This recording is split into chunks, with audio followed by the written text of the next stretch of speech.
వైఎస్ఆర్సీపీ మేమంతా సిద్ధం బస్సు యాత్రకు ప్రజలు బ్రహ్మరథం పడుతున్నారని మంత్రి ఉషాశ్రీ చరణ్ తెలిపారు. వాలంటీర్ వ్యవస్థ ద్వారా ప్రజలకు గడప వద్దకే సంక్షేమాన్ని అందించిన ఘనత సీఎం వైఎస్ జగన్కే దక్కుతుందన్నారు.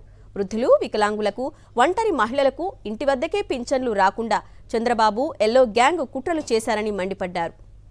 వచ్చే ఎన్నికల్లో వైఎస్ఆర్సీపీ విజయం ఖాయమంటున్న మంత్రి ఉషాశ్రీ చరణ్తో మా ప్రతినిధి శివారెడ్డి ఫేస్ టు ఫేస్. ఇంత పెద్ద ఎత్తున ఎందుకంటే ఇడుపులపాయలో స్టార్ట్ అయిన బస్సు యాత్ర ఇవాళ అనంతపురం జిల్లాలో జరుగుతోంది. ఇంత పెద్ద ఎత్తున స్పందన రావడానికి ప్రధాన కారణం ఏంటంటారు?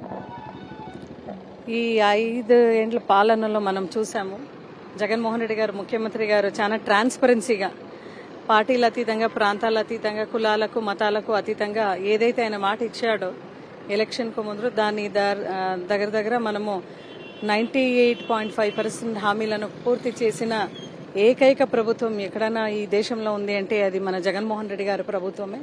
సో ప్రజలందరూ కూడా మనం చూస్తున్నాం. ఈరోజు అనంతపురం జిల్లాలో ఇది 2వ రోజు, అంటే సత్యసాయి జిల్లాలో కొనసాగుతూ ఉంది. పార్టీలకు అతీతంగా ప్రజలు వచ్చి ఆయనకి నీరాజన పడుతున్నారు. దీనికి కారణం ఏంటంటే జగన్మోహన్ రెడ్డి గారు ఎక్కడ కూడా వాళ్ళు వీళ్ళు అనకుండా అందరూ నా వాళ్లే తన వాళ్లే అని సాచురేషన్ మోడ్ వరకు ప్రతి ఒక్కరికి కూడా సంక్షేమ పథకాలు ఇచ్చినాం. అదేవిధంగా అభివృద్ధి కూడా ప్రతి పంచాయతీలో కూడా, అంటే మనము పాలన వాళ్ళ ఇంటి వద్దకి తీసుకొని వెళ్ళాం సచివాలయం ద్వారా. రైతులకు ఆర్బీకే అయితే ఏమి, అదేవిధంగా గతంలో ఏ విలేజ్ తీసుకున్నా కూడా వాళ్ళు హెల్త్ క్రైసిస్ ఏదైనా ఉన్నా కూడా మండల స్థాయి క్షేత్రానికి వెళ్లి వాళ్ళు ట్రీట్మెంట్ తీసుకునే పరిస్థితి మనం చూసినాం. ఈరోజు ఫ్యామిలీ డాక్టర్ కాన్సెప్ట్తో ప్రతి పంచాయతీలో కూడా వైఎస్ఆర్ క్లినిక్ సెటప్ కావడం నిజంగా వాళ్ళందరూ కూడా చాలా హ్యాపీగా ఫీల్ అవుతున్నారు. అదేవిధంగా మరీ ముఖ్యంగా నేనైతే ఏం గమనిస్తున్నానంటే మహిళలు ఎక్కువ సంఖ్యగా వచ్చినారు. మొన్న అనంతపూర్ దగ్గర మనము రాప్తాడ దగ్గర నైట్ అయింది, చీకటి అయింది. అయితే కూడా మహిళలందరూ కూడా తండోపతండగా నిలబడి, అన్నా మీరు ఏదైతే మాకు ఆదరించినారో అదే ఆదరణ ఖచ్చితంగా రాబోయే రోజుల్లో ఇంకా రెట్టింపుతో మేము మీకు నిజంగా మళ్ళీ ముఖ్యమంత్రి చేసుకుంటామనేది వాళ్ళ ధ్వనితోనే వాళ్ళు అంటున్నారు. సో చాలా సంతోషంగా ఉంది. డెఫినెట్లీ ఈ ఒక బస్ యాత్ర జగన్మోహన్ రెడ్డి గారు ప్రతి ఒక్కరితో మమేకమవుతారు. రాబోయే రోజుల్లో మేనిఫెస్టో ఎలా తయారు చేయాలి, అది ఒక ప్రజా మేనిఫెస్టోగా ఉండాలి అని ప్రజలందరితో మమేకమై వాళ్ళ సూచన సలహాలు తీసుకుంటూ ఈ 5 ఏండ్ల పరిపాలనలో ఎక్కడన్నా ఇంకా మనం మార్పు తీసుకురావాల రాబోయే ఒక గవర్నమెంట్లో, అదేవిధంగా ఇంకా ఏమి లోట్లుబాట్లు ఉన్నాయనేది కూడా చాలా ముక్త కంఠంతో సీఎం గారు ప్రజలందరి దగ్గర చర్చిస్తున్నారు, మాట్లాడుతున్నారు. ఇప్పుడు వాలంటీర్లకు సంబంధించిన ఆంక్షలు ఏ విధంగా చూస్తారు? ఎందుకంటే టీడీపీ ఆయన సంబంధించిన మనుషులు ఫిర్యాదు చేయడం, అదేవిధంగా పెన్షన్లు పంపిణీ చేయొద్దని ఎన్నికల సంఘం చెప్పడం, ఇట్లాంటి పరిస్థితిని ఏ విధంగా చూస్తారు? ఇది నిజంగా చాలా బాధాకరం అండి. చంద్రబాబు నాయుడు గారు చాలా తెలివిగా నిమ్మగడ్డ రమేష్తో, అదేవిధంగా ఎల్లో మీడియాలతో ఎలక్షన్ కమిషన్కు ఫిర్యాదు చేశారు.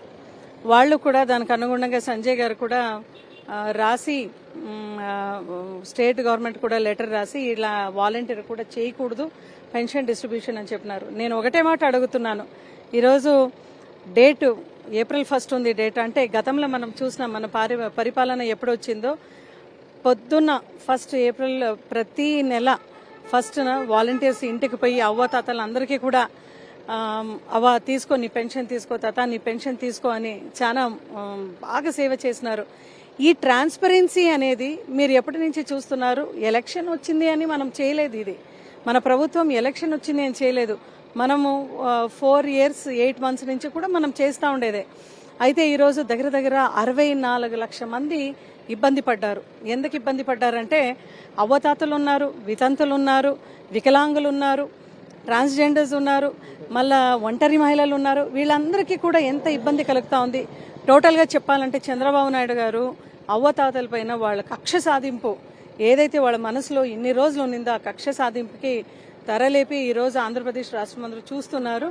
ఇది కరెక్ట్ పద్ధతి కాదు. ఎందుకంటే ఈ ఒక సంక్షేమ పథకాలు వాలంటీర్ ద్వారా మనము ఎలక్షన్ కోడ్ వచ్చిందో ఎలక్షన్ కోసం మనం పెట్టలేదు. మనము ఈ 4.5 సంవత్సరంలో కూడా మనం చేసిండేది ఇదే. ప్రతి ఒక్క పల్లెల్లో కూడా ఈరోజు ప్రతి అవ్వతాత తిట్టుకొని లేని వ్యక్తులు లేరు ఈరోజు చంద్రబాబు నాయుడు గారిని. అంటే ఇది ఆయన దుర్మార్గ మనసుకు, ఆయన దౌర్జన్యానికి, మళ్ళా చంద్రబాబు నాయుడు గారు చిన్న మనస్తత్వానికి ఇది ఒక పెద్ద నిదర్శనం అనేది కూడా ప్రతి ఒక్కరికి కూడా తెలిసిపోయింది. ఇంకా ఈయన్ని ముఖ్యమంత్రిగా చేసుకుంటే ఎల్లకాలానికి కూడా సంక్షేమ పథకాలు స్టాప్ అవుతుంది అన్న సంకేతం అయితే టీడీపీ, జనసేన, బీజేపీ కూటమి అయితే ప్రజలందరికీ కూడా పంపినారు. రాబోయే రోజులైతే ఇది ఏదైతే వీళ్ళ కక్ష సాధింపు అవ్వతాతలపైన, వితంతులపైన, ఒంటరి మహిళలపైన, దివ్యాంగులపైన చేశారో వాళ్ళందరూ కూడా ఒకటై వాళ్ళకి ఖచ్చితంగా చెక్ పెట్టే కార్యక్రమం అయితే జరుగుతుంది. ఎందుకంటే ప్రజలందరూ కూడా చాలా చైతన్యవంతులైన ప్రజలందరూ. ఈరోజు నేను దాటి వస్తుంటే, ధర్మావరము బత్తలపల్లి దాటి వస్తుంటే అక్కడ ఒక అవ్వ చెప్తా ఉంది, ఏంది ఇది చంద్రబాబు నాయుడు ఇప్పుడే ఇలాగున్నాడు, ఇంకా ఆయన ఒక అవకాశం అంటున్నాడు, పొరపాటున అవకాశం ఇస్తే మేమందరూ కూడా ఏమైపోతామనే బాధ అయితే ప్రజల్లో స్పష్టంగా కనపడతా ఉంది. ఇది టీడీపీ, ఎల్లో మీడియా, జనసేన వాళ్ళందరూ చేసిన కుట్రలకు వాళ్లే బలి అయిపోతారు.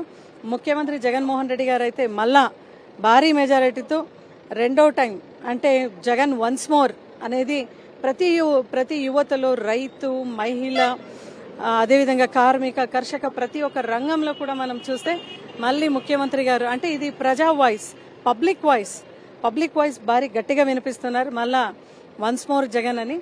ఈసారి అయితే జగన్మోహన్ రెడ్డి గారు ఇంకా భారీ మెజారిటీతో గెలవబోతున్నారు. పవన్ కళ్యాణ్ గెలుస్తారంటారా, ఓడిపోతారంటారా? పిఠాపురం ఖచ్చితంగా అది మన సీటే, అది గీతమ్మ గారే ఖచ్చితంగా మనం భారీ మెజారిటీతో గెలుస్తాము. ఇప్పటికే కూడా వాళ్ళకి తెలిసిపోయి ఉంటుంది. అప్పటికి చూస్తే కూడా 175కు 175 గెలుస్తాం. దానికి నిదర్శనం జరుగుతున్న బస్ యాత్ర, జగన్మోహన్ రెడ్డి గారు జరుపుతున్న బస్ యాత్ర. టీడీపీ, బీజేపీ, జనసేన 3 పార్టీలు కలిసి వచ్చినా ఖచ్చితంగా వారే ఓడిపోతారని చెప్తున్నారు. అదేవిధంగా సంక్షేమ పథకాలు దిగ్విజయంగా అమలు అవుతుంటే దానిపైన కుట్రలు చేస్తూ ఉన్నారు. అందుకే వాలంటీర్లపైన ఆంక్షలు విధిస్తూ ఉన్నారు. ఇదంతా చంద్రబాబు కుట్ర రాజకీయాల్లో భాగమని చాలా స్పష్టంగా మండిపడుతున్న వాతావరణం కనిపిస్తోంది. పిఠాపురంలో పవన్ కళ్యాణ్ ఖచ్చితంగా ఓడిపోతారని మంత్రి ఉషా శ్రీచరణ్ గారు జోస్యం చెప్తున్న పరిస్థితి కనిపిస్తోంది. వీడియో ఇస్తున్నారు శివాడి, సాక్షి న్యూస్, శ్రీ సత్యసాయి జిల్లా నుంచి.